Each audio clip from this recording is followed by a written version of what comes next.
তো নমস্কার বন্ধুরা। তো বন্ধুরা, এবছর যারা মাধ্যমিক বা উচ্চ মাধ্যমিক পাস করেছেন তো তাদের জন্য কিন্তু টপ 5 স্কলারশিপ নিয়ে আলোচনা করছি। অবশ্যই আপনারা কিন্তু যারা মাধ্যমিক বা উচ্চ মাধ্যমিক পাস করেছেন তাদের জন্য কিন্তু এই স্কলারশিপগুলো খুব গুরুত্বপূর্ণ। এইসব স্কলারশিপ আপনারা যদি আবেদন করেন তাহলে কিন্তু সরাসরি আপনার ব্যাংকে সেই বেনিফিট এবং আপনার টাকা কিন্তু পেয়ে যাবেন। তো সরাসরি কিন্তু কিভাবে আবেদন করবেন এবং টপ 5 কি স্কলারশিপ রয়েছে আপনাদের জন্য, তো সম্পূর্ণ কিন্তু এই ভিডিওর মাধ্যমে আলোচনা করব।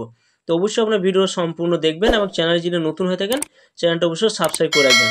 তো বন্ধুরা দেখুন, ফার্স্টে দেখুন বলা হয়েছে মেধাবী অথচ আর্থিকভাবে দুর্বল ছাত্রছাত্রীর পড়াশোনা করার ক্ষেত্রে রাজ্য সরকার তরফ থেকে বিভিন্ন স্কলারশিপ ব্যবস্থা রয়েছে। এই স্কলারশিপে টাকা দিয়ে যে কোনো শিক্ষার্থী বিনা বাধায় পড়াশোনা চালিয়ে যেতে সক্ষম হতে পারেন। ছাত্রছাত্রীদের জন্য এমন স্কলারশিপ এখানে হদিস আছে, এখানে দেওয়া হচ্ছে। তো আপনারা দেখুন ফার্স্টে এখানে বলা হয়েছে সামনে মাধ্যমিক উচ্চ মাধ্যমিক রেজাল্ট প্রকাশিত হলো, তারপর নতুন ভবিষ্যৎ গড়ার জন্য লড়াই।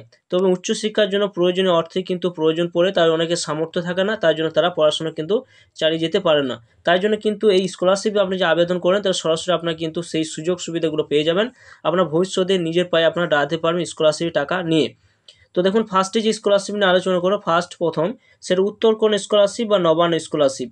এটির অ্যাকচুয়ালি কিন্তু পশ্চিমবঙ্গের মুখ্যমন্ত্রী ত্রাণ তহবিল থেকে প্রতি বছর প্রচুর ছাত্রছাত্রীদের জন্য স্কলারশিপ প্রদান করা হয়ে থাকে, যা আগে চিফ মিনিস্টার নামে পরিচিত ছিল, কিন্তু বর্তমান স্থান বিশেষে তা উত্তরবঙ্গে উত্তরকন্যা স্কলারশিপ এবং দক্ষিণবঙ্গে নবান্ন স্কলারশিপ নামে পরিচিত।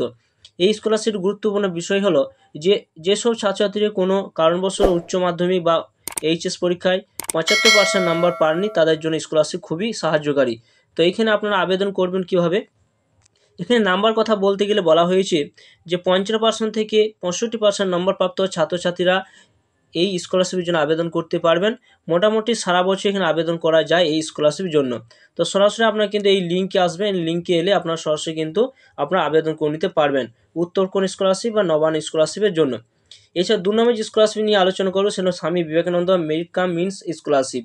এই স্কলারশিপটা হচ্ছে রাজ্য সরকার দ্বারা পরিচালিত একটা বিশেষ স্কলারশিপ, হলো Swami Vivekananda merit cum means scholarship. এই স্কলারশিপের জন্য বিকাশ ভবনে গিয়ে আবেদন করতে হয়, তবে এই স্কলারশিপে আবেদন করার সময় বিশেষ কিছু শর্ত প্রযোজ্য। এই স্কলারশিপে আবেদন করার জন্য পশ্চিমবঙ্গে বাসিন্দা হতে হবে এবং এর পাশাপাশি রাজ্য সরকার স্কুল বা কলেজগুলো থেকে পরীক্ষা দিতে হবে। মাধ্যমিকে 75% এবং উচ্চ মাধ্যমিকে 75% নাম্বার প্রাপ্ত শিক্ষার্থীরা এই স্কলারশিপের জন্য আবেদন করতে পারবেন।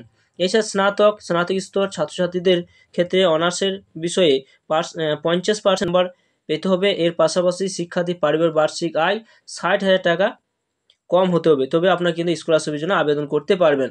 তো সরাসরি আপনার এই লিঙ্কে যখন আপনারা ভিজিট করবেন সরাসরি কিন্তু সেখানে আপনারা কীভাবে আবেদন করবেন সেখানে আপনারা জানতে পারবেন। এছাড়া আমরা ভিডিও ডেসক্রিপশনে লিঙ্ক দিয়ে দেবো, সেখানে গিয়ে আপনারা জানতে পারবেন। 3 নম্বর যে স্কলারশিপ নিয়ে আলোচনা করবো সেটা হচ্ছে ওএসএস স্কলারশিপ। এই স্কলারশিপ অ্যাকচুয়ালি কিন্তু তপশিলি জাতি, উপজাতি এবং অনগ্রসর শ্রেণীর ছাত্রছাত্রীর জন্য এই স্কলারশিপ চালু করা হয়। বিদ্যালয় প্রাথমিক স্তর থেকে শুরু করে অর্থাৎ মাধ্যমিকের আগে থেকে শুরু করে মাস্টার ডিগ্রি অর্জন করা পর্যন্ত এই স্কলারশিপ দেওয়া হয়। এছাড়া অন্যান্য টেকনিশিয়ান লাইনে যে সমস্ত শিক্ষার্থী রয়েছেন তাদেরকেও স্কলারশিপ দেওয়া হয়ে থাকে। আপনারা যখন এই সাইটে চলে আসবেন যে oasis.gov.in, এই সাইটে এলে আপনারা সরাসরি কিন্তু সেখানে রেজিস্ট্রেশন করে আপনার অ্যাপ্লিকেশন করে নিতে পারবেন। এছাড়া বন্ধুরা যে আরেকটি স্কলারশিপ নিয়ে আলোচনা করব সেটা হচ্ছে Jagadish Basu national talent search scholarship. এইটা কী ধরনের স্কলারশিপ? এই স্কলারশিপটা শুধুমাত্র বিজ্ঞান বিভাগের শিক্ষার্থীর জন্য প্রযোজ্য।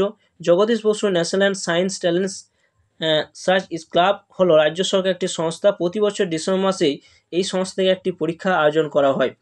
এই পরীক্ষায় মাধ্যমিকে 75% পাওয়া শিক্ষার্থীরা, উচ্চ মাধ্যমিকে বিজ্ঞান বিভাগের শিক্ষার্থীরা এবং গ্র্যাজুয়েশন বিজ্ঞান বিভাগের শিক্ষার্থীরা দিতে পারেন। এই স্কলারশিপের পরীক্ষা উত্তীর্ণ হলে তবে এই স্কলারশিপে আপনারা সুবিধা কিন্তু পাবেন Jagadish Basu national talent search স্কলারশিপের জন্য। তো বন্ধুরা এখানে লাস্ট যে স্কলারশিপ নিয়ে আলোচনা করবো সেটা merit cum means scholarship. Merit cum means scholarship কি না, সংখ্যালঘু শিক্ষার্থীর জন্য স্কলারশিপটি চালু করা হয়েছে। মাধ্যমিক আগে থেকে শুরু করে মাস্টার ডিগ্রি অর্জন করা পর্যন্ত প্রত্যেক সংখ্যালঘু ছাত্রছাত্রীরা এই স্কলারশিপে আবেদন করতে পারেন। এর পাশাপাশি ইঞ্জিনিয়ারিং টেকনিক্যাল ছাত্রছাত্রীরাও এই স্কলারশিপে আবেদন করতে পারবেন। আপনারা এই লিঙ্কে যখন সরাসরি চলে আসবেন, আসার পর আপনারা এই লিঙ্কে এসে আমরা সরাসরি কিন্তু আবেদন করতে পারবেন মেরিট কাম মিনস স্কলারশিপ।